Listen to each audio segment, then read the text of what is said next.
generasi kita sekarang miris, Bapak Ibu yang dimuliakan Allah Subhanahu wa taala. Tamat SD, habis ngaji.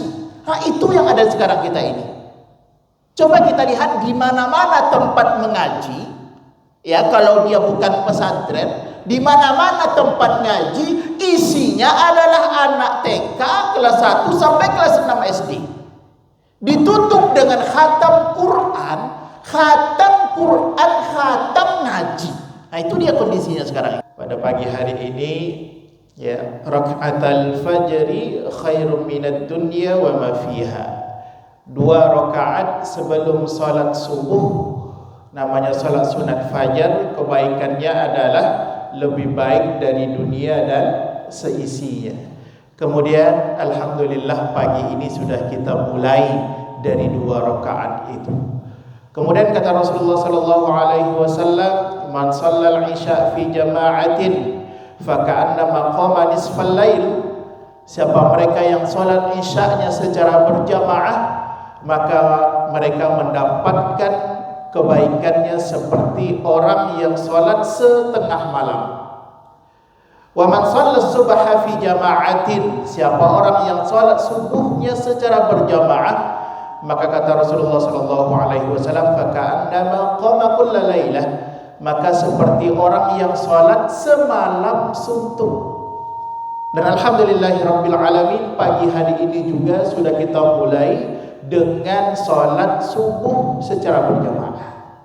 Kemudian juga man shalla subha fi jama'atin, siapa mereka yang dia salat subuhnya secara berjamaah, thumma qa'ada, kemudian selesai salat subuh itu dia tidak langsung pulang, duduk dulu di rumah Allah Subhanahu wa taala. Apa yang mereka lakukan?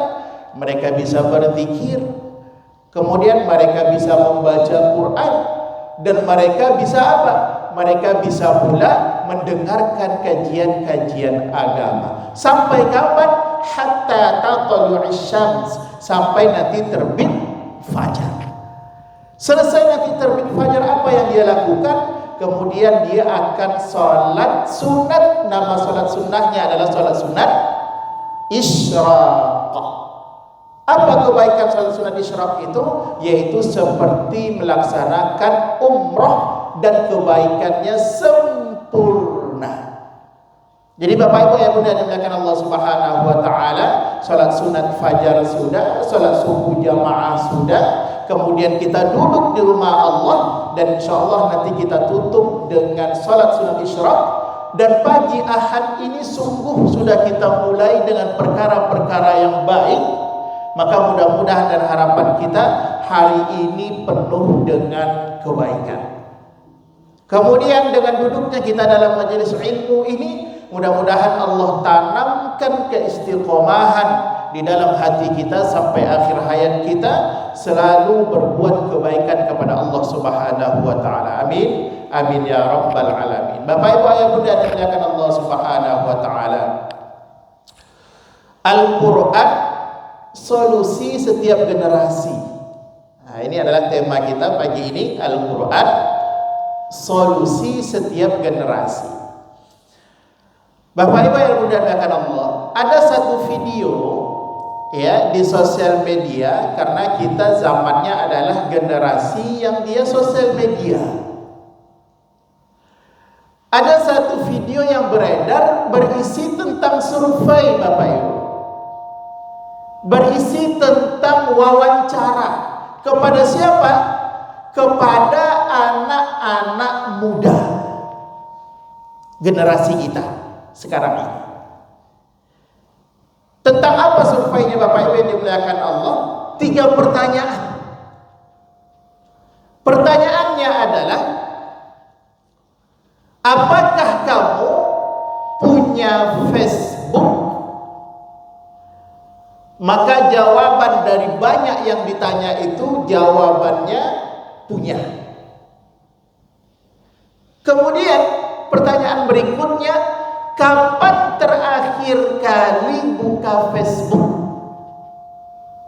Ya, kapan terakhir kali buka Facebook? Jawabannya ada yang barusan ini. Kemudian pertanyaan berikutnya, apakah kamu punya Instagram? Jawabannya juga punya. Dan kapan terakhir kali membuka Instagram? Paling 5 menit yang lalu. Bapak Ibu yang dimuliakan Allah Subhanahu wa taala. Kemudian yang ketiga, apakah kamu punya WhatsApp atau WA? Jawabannya punya.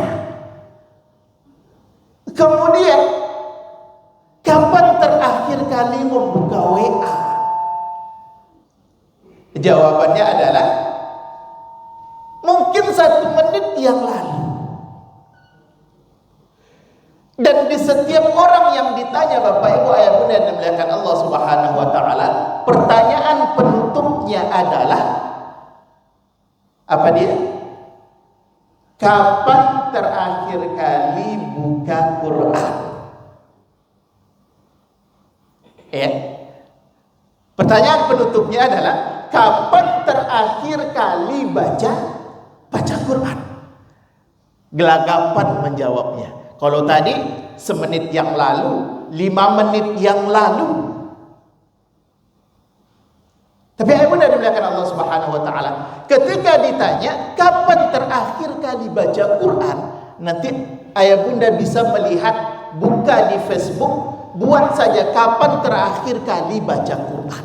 Itu nanti jumpa videonya.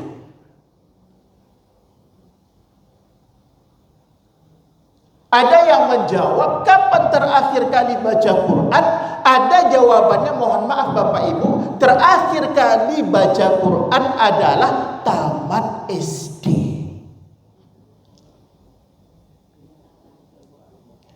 Kapan itu? Khataman Quran.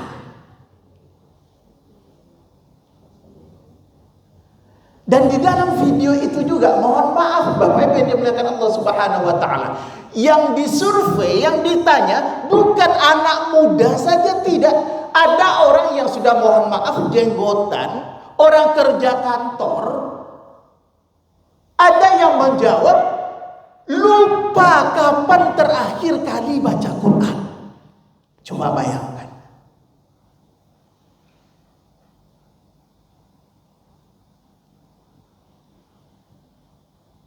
Bapak Ibu yang dimuliakan Allah Subhanahu wa taala, generasi kita. Saya ada halaqah Quran, mohon maaf. Saya ada halaqah Quran dengan para dosen di salah satu universitas yang ada di Pekanbaru dan berlambangkan Islam, mohon maaf. Selesai kami ngaji halaqah Quran, saya iseng nanya, Bapak Ibu yang dimuliakan Allah, saya iseng nanya, Pak dosen, setelah kita ngaji ini ada percakapan, saya tanya, Pak dosen, ada nggak tes baca Quran untuk anak-anak kita yang masuk ke universitas kita ini? Kata beliau, ada Ustaz. Boleh nggak saya tahu berapa persentase kelulusan tes baca Qurannya? Kemudian beliau jawab, yang dites 2 poin aja Ustaz. Yang pertama dia tahu huruf, dan yang kedua tahu panjang pendek. 2-nya aja. Tahu huruf, tahu panjang pendek. Berapa tingkat kelulusannya? Tingkat kelulusannya dari 100% hanya 30% aja. Berarti kalau mau masuk ke universitas, berarti ini tamat SMA Bapak Ibu. Tamat SMA ini. Dari 100%, dari 100 orang, hanya 30% yang masuk, hanya 30 orang saja yang lulus tahu huruf dan tahu panjang pendek. 70 orangnya nggak lulus Bapak Ibu yang dimuliakan Allah Subhanahu wa taala. Tamat SMA, mau masuk universitas. Terus saya tanya, apa solusinya untuk 70 orang atau 70% ini Pak dosen? Kata beliau, senior-seniornya diambil untuk mendidik yang 70% ini, dan diwajibkan mereka lulus tahsin di semester pertama. Oh, ini bagus, ada solusinya. Tapi yang kita khawatirkan Bapak Ibu yang dimuliakan Allah Subhanahu wa taala, kenapa generasi kita seperti ini, yang katanya menurut tema kita pagi ini, Al-Quran solusi di setiap generasi. Tapi generasi kita sekarang miris Bapak Ibu yang dimuliakan Allah Subhanahu wa taala. Tamat SD, habis ngaji. Nah, itu yang ada sekarang kita ini. Coba kita lihat di mana-mana tempat mengaji, ya, kalau dia bukan pesantren, di mana-mana tempat ngaji isinya adalah anak TK kelas 1 sampai kelas 6 SD.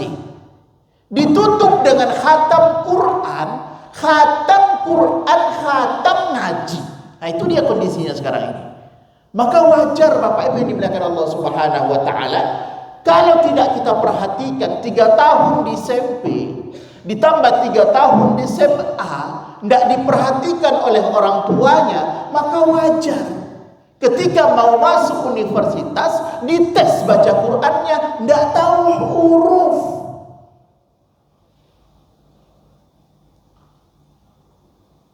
Makanya 2019 Bapak Ibu yang dimuliakan Allah Subhanahu wa taala, Menteri Agama ketika itu Bapak Fakhrul Razi, apa kata beliau?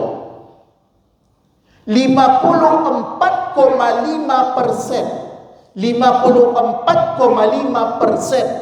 umat Islam di Indonesia buta huruf hijaiyah. Lebih dari 50%. Bagaimana kita mau berbicara tentang Quran solusi untuk generasi kita? Dan ini PR besar bagi kita orang tua.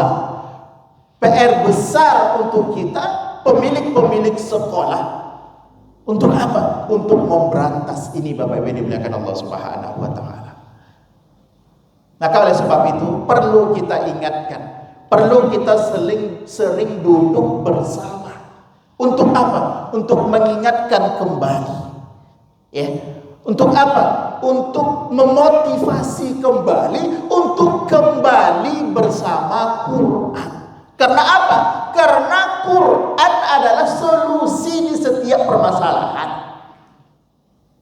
Apapun dia, baik berhubungan dengan dunia ataupun berhubungan dengan akhirat, Al-Quran solusinya. Kalau ingin bahagia, mendapatkan keberkahan di dunia, ingin mendapatkan kebahagiaan dan keberkahan di akhirat, Quran solusinya Bapak Ibu yang dimuliakan Allah Subhanahu wa taala. Kita ambil satu contoh berhubungan dengan keduniaan kita, contohnya. Yang marak akhir-akhir ini Bapak Ibu yang dimuliakan Allah Subhanahu wa taala, keributan yang terjadi, ya. Keributan yang terjadi di negara kita. Berhubungan dengan apa? Berhubungan dengan kepemimpinan. Kalau kita lihat sosial media, bagaimana pula sekarang di negara-negara luar sudah mulai pula demonstrasi. Karena apa? Karena kepemimpinan di satu negara. Berbicara tentang kepemimpinan Bapak Ibu yang dimuliakan Allah Subhanahu wa taala, solusinya adalah Quran. Apa dia Bapak Ibu yang dimuliakan Allah Subhanahu wa taala? Di masa kepemimpinan Umar bin Khattab, ya. Di masa kepemimpinan Umar bin Khattab setelah wafatnya Nabi Muhammad sallallahu alaihi wasallam, ditunjuklah ketika itu salah seorang sahabat Nabi untuk menjadi gubernurnya kota Makkah. Nama sahabat ini adalah Nafi' bin Abdul Harith. Nama sahabat ini adalah Nafi' bin Abdul Harith. Ditunjuk sebagai gubernurnya Bapak Ibu yang dimuliakan Allah untuk kota Makkah. Maka di kota Makkah itu ada beberapa kabupaten-kabupaten di bawahnya. Ada satu kabupaten namanya Wadi Usfan. Namanya adalah Wadi Usfan. Wadi Usfan ini Bapak Ibu yang dimuliakan Allah, terletak kurang lebih 80 km ketika kita melakukan perjalanan dari kota Mekah menuju Madinah. Berangkat kita dari kota Mekah menuju Madinah, perjalanan 80 kilometer itu ada namanya Wadi Usfan. Dan Wadi Usfan ini adalah rute yang selalu dilewati oleh Nabi Muhammad ketika beliau melakukan perjalanan Mekah Madinah atau Madinah Mekah. Ini selalu disinggahi oleh Rasulullah SAW. Kemudian dalam satu kesempatan Bapak Ibu yang dimuliakan Allah Subhanahu wa taala, Umar bin Khattab berjumpalah dengan Nafi' bin Abdul Harith di Wadi Usfan ini. Berjumpa berdua ini. Kemudian ada percakapan. Tentang apa percakapannya Ibu dan dimuliakan Allah? Tentang siapa yang engkau tunjuk wahai Nafi' bin Abdul Harith untuk mengurusi kota Wadi Usfan ini. Siapa orang yang engkau tunjuk, kata Umar bin Khattab. Maka Nafi' bin Abdul Harith ketika itu menjawab, aku menunjuk salah seorang dari penduduknya yang bernama apa? Yang bernama adalah Abu Abza. Bernama Abu Abza. Kemudian ditanya lagi, Bapak Ibu dimuliakan Allah, siapa Abu Abza ini? Kok bisa di antara banyaknya penduduk Wadi Usfan, kenapa mesti Abu Abza? Dan dijawab lagi oleh Nafi' bin Abdul Harith, Abu Abza ini kata beliau adalah, ini adalah salah satu bekas dari budak. Budak Bapak Ibu dimuliakan Allah. Kalau berbicara di masa dulu perbudakan, ya, budak ini adalah orang yang paling lemah dan rendah strata ekonominya. Ya kan? Kenapa? Karena kepemilikan terhadap dirinya sendiri pun budak itu tak memiliki. Ya, karena budak itu milik tuannya. Budak ketika itu diperjualbelikan. Dibeli oleh si fulan, maka dia milik si fulan. Dijual lagi ke si fulan yang lainnya, maka dia milik si fulan. Budak, Bapak Ibu dimuliakan Allah Subhanahu wa taala. Kepemilikan dirinya sendiri pun tidak memiliki. Tapi apa? Nafi' bin Abdul Harith ketika itu mengangkat Abu Abza yang dia adalah bekas seorang budak untuk apa? Untuk mengurusi kota Wadi Usfan. Kemudian pertanyaan terakhir dari Umar bin Khattab, Bapak Ibu dimuliakan Allah, kenapa mesti beliau?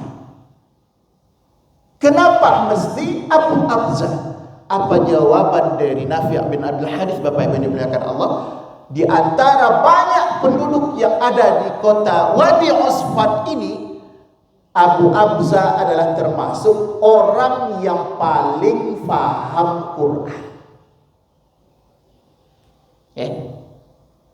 Abu Abza ini adalah orang yang paling paham Quran, orang yang paling hafal Quran.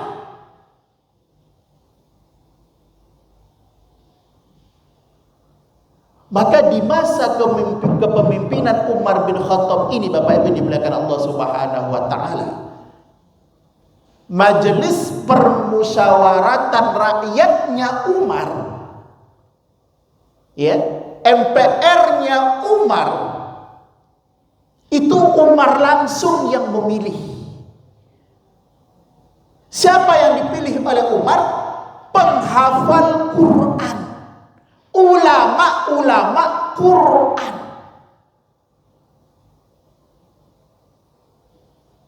Ini masa kepemimpinan Umar. Jadi pemimpin itu adalah mestinya orang yang paling dekat dengan Quran, orang yang paling paham dengan Quran.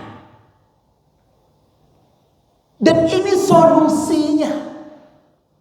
Bapak Ibu yang dimuliakan Allah Subhanahu wa ta'ala. Maka mendengar jawaban ini, Umar bin Khattab berkata, benar yang disabdakan oleh Nabi Muhammad sallallahu alaihi wasallam. Apa kata beliau? Inna Allah yarfa'u bihadzal kitab aqwaman. Sungguh Allah akan mengangkat derajat satu negara, satu kaum, satu kota, satu provinsi. Allah angkat derajatnya di sisi Allah Subhanahu wa taala bihadzal kitab. Karena apa? Karena kedekatannya dengan Quran. Satu negara akan aman, satu negara akan diberkahi oleh Allah Subhanahu wa taala di masa Umar kalau kepemimpinannya adalah dipegang oleh orang-orang yang paham dan dekat dengan Quran. Bapak Ibu yang dimuliakan Allah Subhanahu wa taala. Maka Bapak Ibu yang dimuliakan Allah Subhanahu wa taala, kalau sudah dekat dengan Quran, tidak hanya berbicara tentang kepemimpinan, tidak Bapak Ibu. Apapun pekerjaannya, ya, apapun pekerjaannya, apapun kegiatannya, kalau sudah bersama Quran, dekat dia dengan Quran, maka dia amanah. Nabi Muhammad itu Bapak Ibu dimuliakan Allah Subhanahu wa taala. Beliau kan pedagang. Ya kan? Nabi Muhammad itu pedagang Bapak Ibu dimuliakan Allah.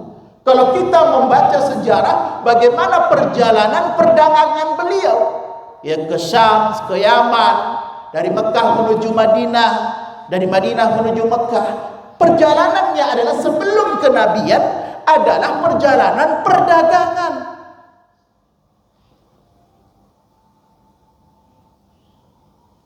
Ya, perjalanan perdagangan.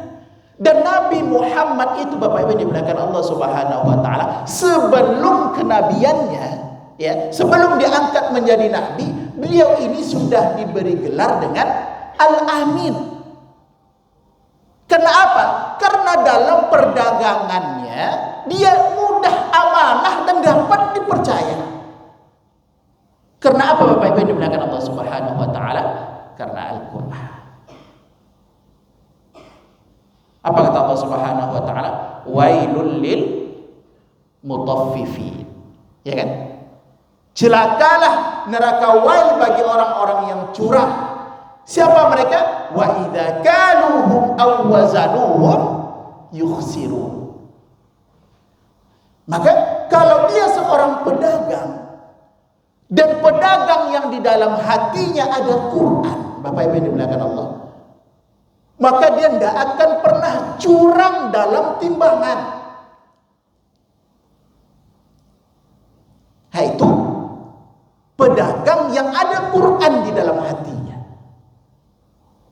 Nabi Muhammad selain dia juga pedagang, dia adalah pemegang puncak kepemimpinan.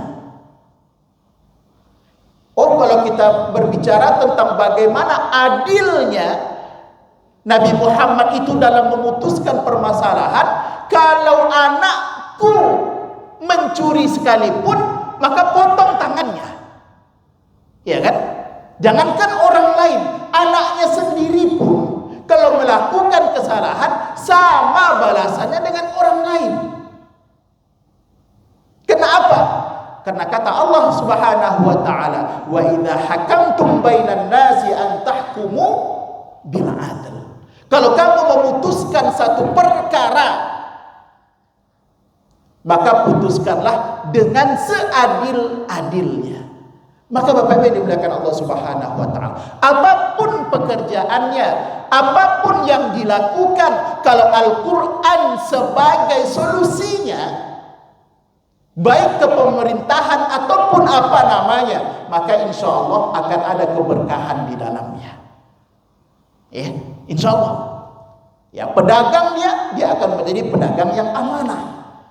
pengambil keputusan hukum dia, maka dia akan memutuskan satu hukum dengan seadil-adilnya. Kalau pemimpin dia, pemimpin yang ada Quran di dalam hatinya, maka dia pemimpin yang tidak akan menyengsarakan rakyatnya.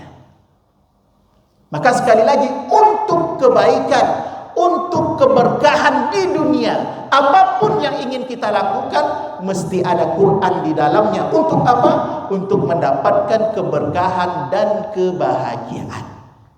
Nah, ini adalah Quran, solusi dari setiap generasi, baik di dunia ataupun di akhirat kelak. Di dunia kita sudah ambil satu contoh. Kita ambil pula, Bapak Ibu yang dimuliakan Allah Subhanahu wa taala, bagaimana pula Al-Qur'an itu benar-benar menjadi solusi nantinya untuk kita mendapatkan ketenangan, keberkahan dan kebahagiaan di akhirat kelak. Dan juga Al-Qur'an merupakan solusinya. Bapak Ibu yang dimuliakan Allah Subhanahu wa taala,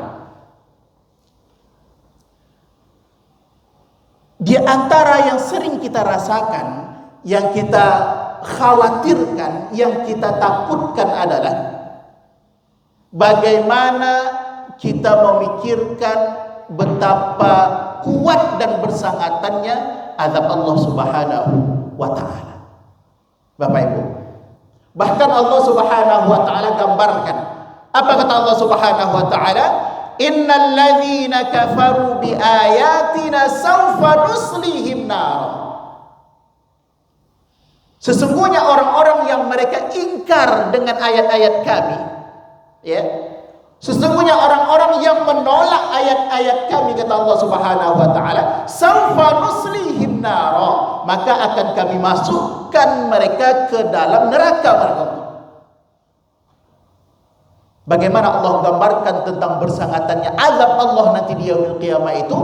Kullama nadijat juluduhum, ketika sudah hangus kulit dan dagingnya, habis kulit dan dagingnya dibakar oleh Allah Subhanahu wa taala, baddalnahum juludan ghairaha, Allah ganti lagi dengan kulit dan daging yang baru, kemudian dibakar lagi oleh Allah Subhanahu wa taala, hangus lagi dan berulang-ulang seperti itu. Sampai kapan? Sampai datangnya nanti batas akhir dari keburukan dan kemaksiatan yang dia lakukan. Jadi begitu Allah gambarkan azab, inna azabi lasyadid. Azab Allah itu bersangatan. Bersangatan Bapak Ibu dimuliakan Allah Subhanahu wa taala. Bahkan faman ya'mal mithqala dzarratin khairan yarah, sekecil apapun bentuk kebaikan tak pernah luput dari pantauan dan penglihatan Allah. Wa may ya'mal mithqala dzarratin syarran yarah, dan sekecil apapun bentuk keburukan, kemaksiatan, kelalaian yang kita lakukan juga tidak luput dari penglihatan Allah Subhanahu wa taala. Semua akan disoal, semua akan diminta pertanggungjawabannya, dan pertanggungjawaban itu baik-baik dan buruknya Allah gambarkan bagaimana balasannya. Dan balasan azab Allah bersangatan Bapak Ibu yang dimuliakan Allah Subhanahu wa taala. Tapi di saat ancaman Allah berupa azab yang bersangatan itu, ada hadis Nabi Bapak Ibu yang dimuliakan Allah, ada kabar gembira. Ya, di satu sisi Allah gambarkan siksaan Allah itu teramat pedih. Bahkan seringan-ringannya siksa neraka itu dicelupkan kaki, mendidih isi kepala. Itu sekecil-kecil, seringan-ringannya siksa neraka Allah Subhanahu wa taala itu. Tapi ada satu hadis Nabi, kabar gembira dari Allah dan Rasulnya. Apa kata Allah dan Rasulnya dalam hadis Nabi? Iqra'ul Qur'an. Ya, bacalah Al-Quran. Kapan kita baca Quran ini Bapak Ibu dimuliakan Allah? Yang pertama ketika waktu sehat inilah. Ketika sehat inilah badan, ya, kita gunakan sekali-sekali untuk baca Quran. Kita beri kesempatan waktu sehat ini untuk tilawah Quran. Kenapa? Kalau badan udah tak sehat, ya, jangankan untuk baca Quran, ya, untuk makan yang dia rutin aja, tidak terlalu terfikirkan lagi. Yang terfikir adalah obat sembuh, obat sembuh, obat sembuh. Kan gitu. Ketika sehat inilah baca Quran, kata Nabi. Tilawah Quran. Kenapa? Karena kata Rasulullah sallallahu alaihi wasallam, fa inna Allah ta'ala, sesungguhnya Allah Ta'ala itu la yu'adzibu qalban wa al-Quran. Lihat, ya. Sesungguhnya Allah Ta'ala tidak akan mengazab seseorang yang di dalam hatinya bernaung Al-Quran. Di satu sisi tadi Allah gambarkan setiap amal kebaikan, setiap amal keburukan akan dibalasi oleh Allah Subhanahu wa ta'ala. Tapi di satu sisi yang lain, Rasulullah kasih kabar gembira, Allah tak akan mengazab seseorang kalau di dalam hatinya bersemayam Quran. Bapak Ibu yang dimuliakan Allah Subhanahu wa ta'ala, di dalam tubuh kita ini, ya, di dalam tubuh kita ini ada namanya segumpal daging. Ya, segumpal daging. Kata Rasulullah sallallahu alaihi wasallam, "Idza salahat", jika segumpal daging ini baik, ya, jika segumpal daging ini baik, maka salahal jasadu amalu kullu, maka baik pula seluruh amalannya. Dan wa in fasadat, ketika segumpal daging itu rusak, maka fasadal jasadu kullu, maka rusak pula jasad dan amalannya semua. Ala wahyal qalb, dan ketahuilah itu namanya adalah hati. Dan lihat dalam hadis ini Bapak Ibu yang dimuliakan Allah Subhanahu wa ta'ala, Allah tak akan pernah mengazab seseorang yang di dalam hatinya bersemayam Quran. Kenapa mesti hati? Karena hati ini Bapak Ibu yang dimuliakan Allah, terbesit di hati, dia sampai ke otak. Terfikirkan dia, terbesit di hati, kemudian dia sampai ke pikiran. Dan pikiran inilah yang akan keluar dalam tindak tanduk kita. Ya kan? Pikiran inilah tangan kita, langkah kaki kita, pandangan mata kita. Ini adalah segala sesuatu yang bersumber dari hati. Maka Bapak Ibu yang dimuliakan Allah Subhanahu wa ta'ala, ketika Aisyah ditanya, bagaimana sebenarnya akhlak Rasulullah, singkat jawaban Aisyah ketika itu, akhlak Rasulullah adalah Al-Quran.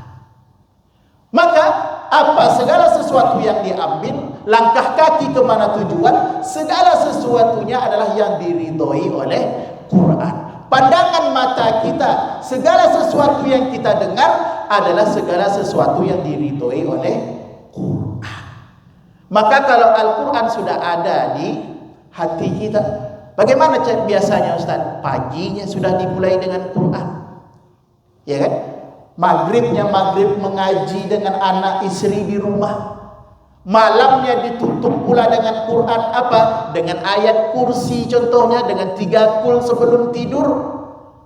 Maka insya Allah bersemayamlah Al-Quran itu. Dan ketika Al-Quran sudah bersemayam di dalam hati kita, maka janji Allah dan Rasulnya, orang yang ada Quran di dalam hatinya tak akan mendapatkan siksa Allah yang bersangatan itu. Ini janji Allah. Innallaha la yukhliful mi'ad, dan Allah itu tak pernah ingkar janji. Ya. Jadi kalau hari-hari kita sudah bersama Quran, ya, setiap hari kita bersama Quran, tapi mohon maaf, kalau bertahun-tahun tak ada Quran di dalam hati kita. Mohon maaf, Quran itu dibuka hanya ketika masa-masa Ramadan saja. Masih untung sekali dalam setahun buka Quran. Mohon maaf, ada orang yang bertahun-tahun menjalani kehidupan, menghirup udaranya Allah, rezekinya dari Allah, tapi tak ada sekecil atau sehuruf pun yang keluar dari mulutnya berupa Al-Quran. Ini betapa meruginya kita Bapak Ibu yang dimuliakan Allah Subhanahu wa taala. Untuk mencapai kebaikan, keberkahan, kebahagiaan di dunia, solusinya adalah Al-Quran, dan untuk mendapatkan kebahagiaan dan ketenangan di akhirat kelak juga solusinya adalah Al-Quran. Maka merugilah kita siapa mereka yang tidak berinteraksi dengan Quran. Merugilah kita siapa saja yang dia cuek dengan Quran. Karena apa?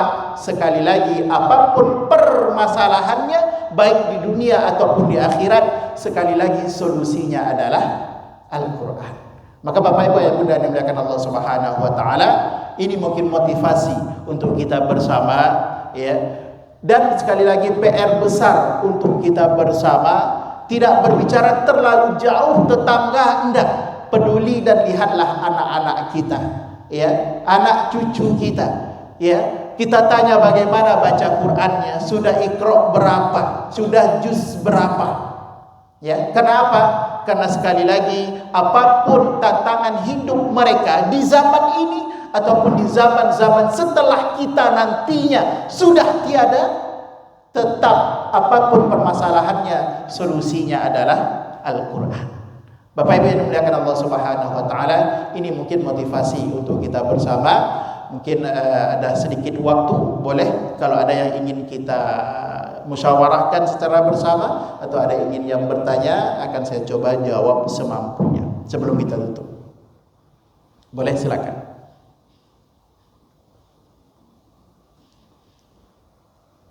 Cukup? Baik, cukup. Alhamdulillahirabbil alamin. Bapak Ibu yang dimuliakan Allah Subhanahu wa taala, terima kasih banyak atas kesempatan yang sudah diberikan. Tidak bermaksud menggurui, tidak, ya, mohon maaf, tidak bermaksud menggurui, murni ini adalah watawasau bil haqq watawasau bis sabr, saling mengingatkan satu tentang kebaikan dan kesabaran. Apapun itu adalah untuk mengingatkan satu sama lain, karena sifat manusia itu adalah lupa dan lalai. Maka kita butuh saling mengingatkan satu sama lain. Mudah-mudahan kita termasuk umat Nabi Muhammad sallallahu alaihi wasallam yang selalu bersama Al-Quran, ya, yang dekat dengan Quran. Kita tutup dengan satu kesimpulan, dan mudah-mudahan ini kita sepakati secara bersama. Kesimpulan itu adalah, mungkin selama ini, ya, ada waktu luang baru ngaji. Mohon maaf, mungkin selama ini ada waktu luang baru ngaji. Maka sekarang mesti kita ruangkan waktu untuk ngaji. Ya, beda ya. Kalau selama ini ada waktu luang baru ngaji, maka mesti kita luangkan waktu untuk ngaji. Mudah-mudahan kita istiqomah bersama Al-Quran, dan kita termasuk yang mendapatkan syafaat Quran nantinya di yaumil qiyamah. Amin, amin ya rabbal alamin. Mohon maaf atas segala kekurangan, mohon ampun kepada Allah atas segala penyampaian.